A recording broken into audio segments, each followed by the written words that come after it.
میں خداوند قدوس کا ہزارہ شکر ادا کرتا ہوں کہ اس نے مجھے اس قابل بنایا کہ اس عظیم موقع پر آپ حضرات کے سامنے لب کشائی کی جرأت کی۔ دعا کرے اللہ جل شانہ حسب موضوع بولنے کی توفیق عطا فرمائے۔ حضرات، اس موقع پر مدارس اور ان کی اہمیت پر روشنی ڈالنا چاہتا ہوں۔ یہ مدارس جو پیش نظر ہے بہت سے جھوپڑیوں اور چھپروں کی شکل میں، کوئی بیشک قلعہ، کوئی بہترین و شاندار عمارتوں کی شکل میں ہے، یہ سب اسلام کے مضبوط قلعے ہیں، دین کے آئینی اثار ہے، یہ اسلامی کلچر و تعاقب کے آئینہ دار ہے، یہ اخلاص و ایمان اور اخلاق و روحانیت کے سرچشمے ہے۔ یہاں مردہ دلوں کو زندگی ملتی ہے، یہاں تشنگان کو سیرابی ملتی ہے، یہاں طلباء کے قلوب میں اخوت و ہمدردی، مساوات و رواداری کی تخم ریزی کی جاتی ہے، آنے والی زندگی کے لیے اسے ٹریننگ دی جاتی ہے، اسے سوالوں کے جوابات یاد کرائے جاتے ہیں۔ دوستوں، بہت سے حضرات حقیقت جاننے لگے کہ دنیا بہت ترقی کر گئی ہے، اس میں بہت سی نئی چیزوں کی ایجاد ہو گئی ہے، طرح طرح کے انکشافات ہو رہے ہیں، ان سائنسی ایجادات نے بہت سی چیزوں کا انکار کیا ہے، لیکن آپ اپنے دل پر ہاتھ رکھ کر بتائیے کہ کسی نے اس 2 گز زمین کے ٹکڑے کا کبھی انکار کیا ہے؟ آیا کوئی آیت شریفہ کے حصے کا بھی منکر ہے؟ ارشاد ربانی ہے فَإِذَا جَاءَ أَجَلُهُمْ لَا يَسْتَأْخِرُونَ سَاعَةً وَلَا يَسْتَقْدِمُونَ۔ زندگی کو بھی کوئی واپس لا سکا ہے، گزشتہ لمحات بھی کسی کے بس میں ہے، سانس کی رفتار پر بھی کسی کا قابو ہوا ہے۔ ان سب کا جواب آپ یہی دیں گے کہ یقیناً یہ کام آج تک کسی سے نہ ہوا ہے اور نہ ہی قیامت تک ہوگا۔ جب ہمیں اس کا یقین ہے کہ مرنا ضروری ہے، میزان عدل کا وجود اور حساب و کتاب ہونا ہے، جس نے پیدا کیا اس زندگی کے بارے میں پوچھے گا، ان نعمتوں کے بارے میں سوال کرے گا، قبر میں سوال و جواب ہوں گے، ان سوالات کے جوابات کی مشق و تمرین کرائی جاتی ہے۔ دوستوں، مال دولت، بہترین کالج، بڑی بڑی یونیورسٹیاں نہیں دے سکتی، ارکان حکومت اور ماہرین قانون اس کے جواب سے قاصر ہے۔ یہ جواب اگر مل سکتا ہے تو انہی مدارس و مکاتب سے، یہ سبق اگر حاصل ہو سکتا ہے تو انہی بوریہ نشین علماء اکرام سے، اور لازوال و ابدی زندگی میں خلاصی اور رستگاری ہو سکتی ہے تو انہی خرقہ پوش اور ذکر اللہ میں مشغول ہونے والے حضرات سے۔ علامہ اقبال کہتے ہیں، نہ پوچھ ان خرقہ پوشوں کی ارادت ہو تو دیکھ ان کو، نہ پوچھ ان خرقہ پوشوں کی ارادت ہو تو دیکھ ان کو، یہ دے بیضا لیے بیٹھے ہیں اپنی آستینوں میں۔ اسی لیے اس سدا بہار زندگی کے لیے جہاں ہمیشہ رہنا ہے، وہاں کے عقائد و افکار صحیح سنوارنے کے لیے ان مدارس کا ہونا ناگزیر ہے۔ محترم بزرگوں، دوستوں، بہت ناقص العقل و قلیل العقل انسان اپنی زبان بلند سے کہتے ہیں کہ ان مدارس سے کیا ملتا ہے، ان سب سے نوکری اور ڈگری نہیں ملتی۔ یہاں کے افراد قوم پہ بار ہے، ان میں شعور و بیداری نہیں آتی۔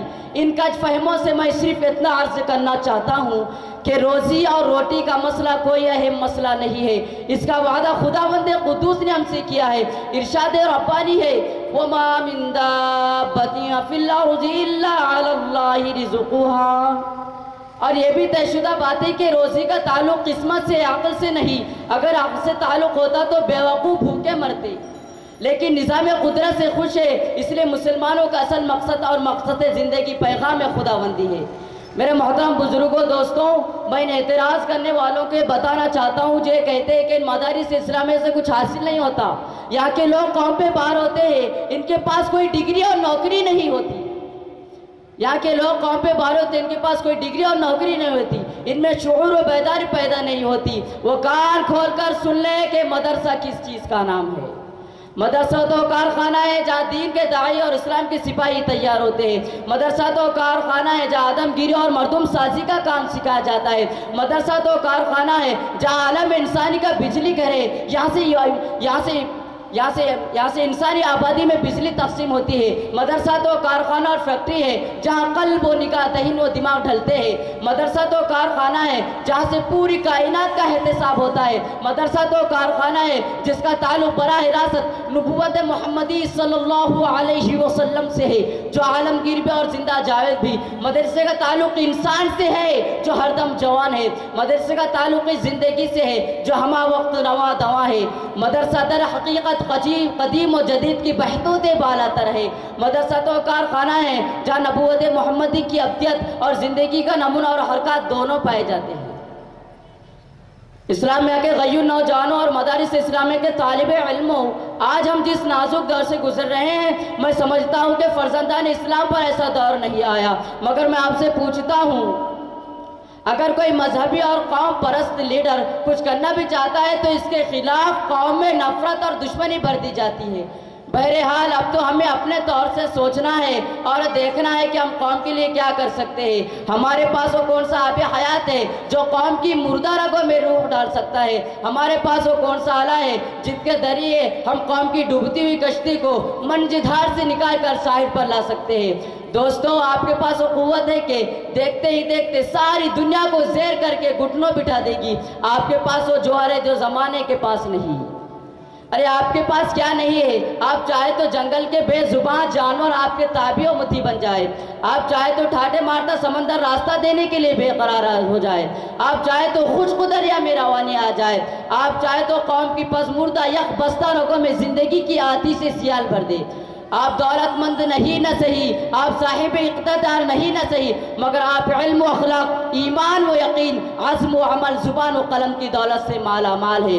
آپ کے پاس علم ہے، اخلاق ہے، محبت ہے، ایثار ہے، تہذیب ہے، سلیقہ ہے، زبان ہے، قلم ہے، بیان ہے، اور سب سے بڑی دولت آپ کے پاس عالمگیر صداقت و حقانیت ہے۔ دوستوں، قوم اگر مردہ ہے تو اسے زندہ کرنے والا آب حیات آپ کے پاس موجود ہے۔ اس لیے ہم کو چاہیے کہ ہم یہاں سے ایسا بن کر نکلے کہ ہمیں کسی بھی میدان میں جانا پڑے تو اس کے لیے ہمہ وقت تیار رہے۔ اللہ تعالیٰ ہم سب کو کہنے اور سننے سے زیادہ عمل کی توفیق عطا فرمائے۔ آمین وآخر دعوانا ان الحمدللہ رب العالمین۔ ماشاءاللہ حضرات، بہت خوب۔ اللہم مزید فزید، دعا فرمائیں کہ اللہ تعالیٰ موصوف کو مزید ترقیات سے نوازے۔ اب میں تھوڑی سی چاشنی